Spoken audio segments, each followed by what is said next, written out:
Good morning, good afternoon, good evening, my people. You are welcome back to Yaya Razak TV, where we talk on different tips on education. In our last edition, we talked about grammatical names and functions, where we mentioned where we gave some examples of phrases. When we talk of adverbial phrase, we talk about noun phrase, and we gave different examples.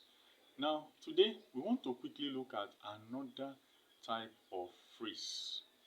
Another type of phrase.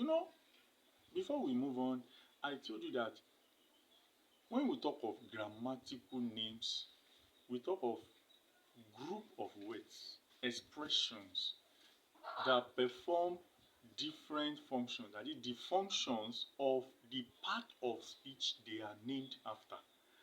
I told you the other time that when we talk of adverbial phrase or adverbial clause, now these expressions, they perform the functions of adverb. And what is an adverb, or what is the function of adverb? Adverb modifies a verb. That is, tells us so many things about the verb, that is the action. Give us more information about the action, why the action was carried out, the time, the place, and so on. And we talked of a noun phrase. That is, when we talk of noun phrase, that is, what is a noun? We all know noun has to do with names. But apart from nouns being identified with names, nouns also perform the function of being the subject or object or complement in a sentence. Subject, the doer or the performer of an action. Object, the receiver of the subject action. And the complement, that is, complement gives more information about the subject. So today, quickly, we want to look at adjectival phrase.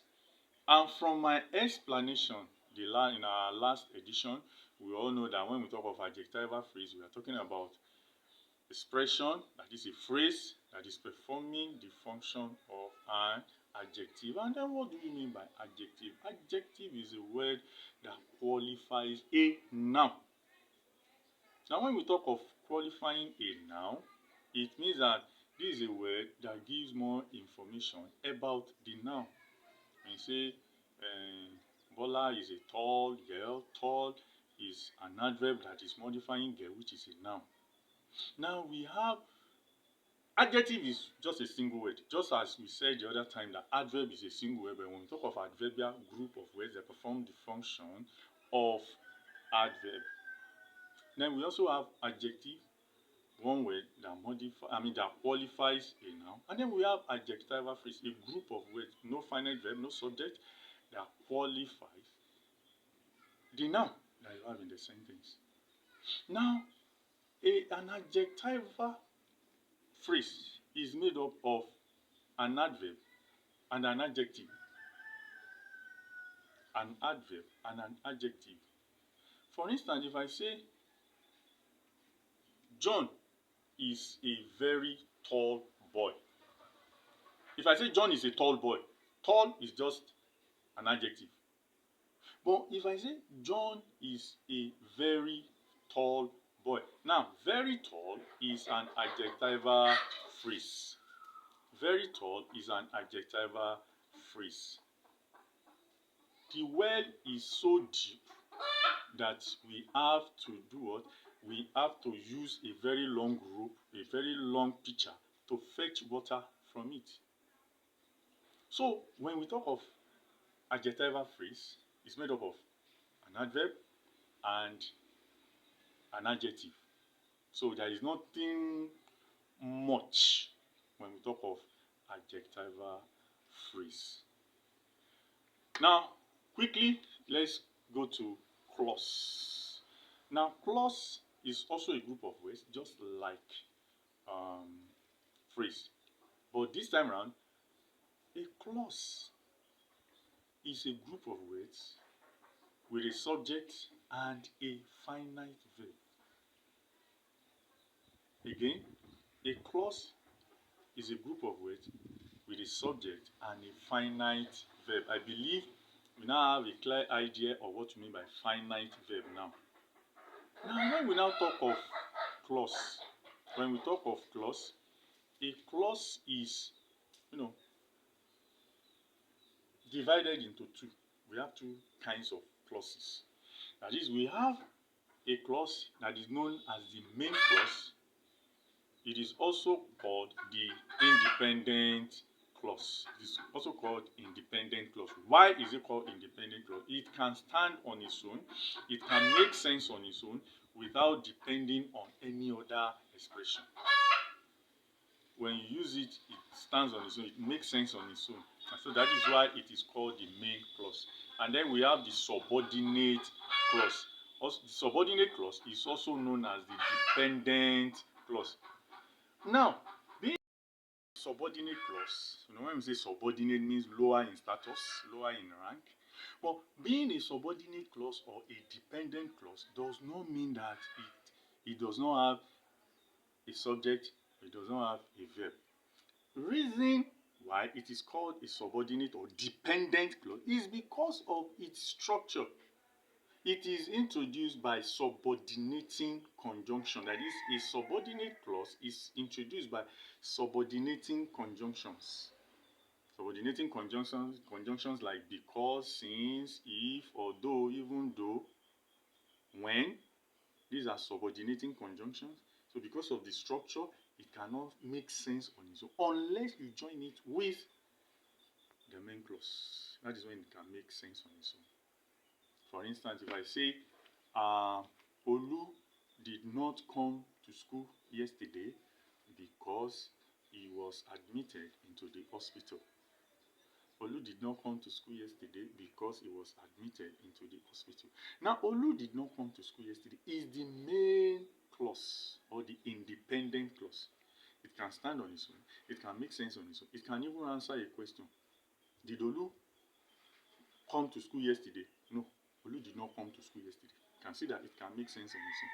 But if you look at because he was admitted into the hospital, cannot stand on its own, cannot make any sense on its own ordinarily, unless you join it with the main clause. So, Olu did not come to school yesterday is the main clause because he was admitted into the hospital. So, because he was admitted into the hospital is the subordinate clause. Is the subordinate clause. I think that area is clear now. Now, just as in the case of phrases, we also have different clauses that perform the functions of the part of speech they are named after. I want us to start with adverbial clause. Remember, I said earlier in our last edition that an adverb is just a single word. Early, easily, quickly, very, single word. But when we now talk of adverbials, whether phrase or clause, when we say adverbials, it means that adverbial is a group of words that performs the function of an adverb, which is modifying the verb that is in the main clause. Modifying the verb that is in the main clause, that is giving us more information about the verb that is in the main clause. Now let's go back to my example. Olu did not come to school yesterday because he was admitted into the hospital. Now, if you go back, I gave you examples of subordinating conjunctions. We said because, since, if, though, although, when, so that. Now, any clause, any subordinate clause that you see that is introduced by any of these subordinating conjunctions is an adverbial clause. So, because he was admitted into the hospital is an adverbial clause.